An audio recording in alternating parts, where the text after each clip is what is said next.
When I first started out, the struggle was that there wasn't really many female fighters, and it definitely was not widely accepted at all. So we were kind of maybe thrown on cards more of as looked at more of as a spectacle than anything else. So it just kind of was a taboo thing, and people didn't really accept it or support it. So that was the really uphill battle for a long time.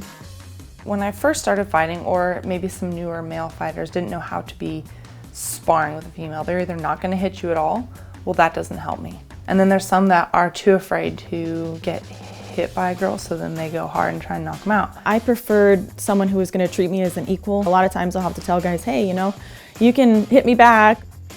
A lot of my fan base that's reached out to me said, you know, I was never a fan of women's mixed martial arts, but I didn't really understand it. I didn't think women could be as tough as they are. I didn't think that you women could be as technical as you are. I didn't think you could be as badass. The more that it's shown, I think there's just more awareness for it and more respect for it. I think the general consensus was that women didn't belong in any type of contact sports, especially when there wasn't enough women to compete against women. So when I was wrestling in high school, I trained with men and I competed against men. My mindset was that why should I be looked at as any different? You know, if they have 2 arms and 2 legs, and like, why can't I wrestle if I want to wrestle? And I wanted to do it. So I just really paid no mind to what anybody else thought.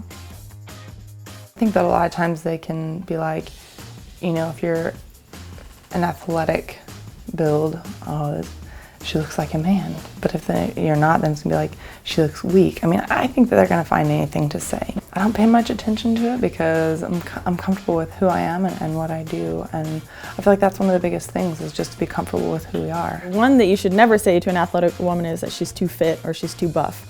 I really hate that when guys are like, oh, you're too buff. I'm like, well, you're too intimidated.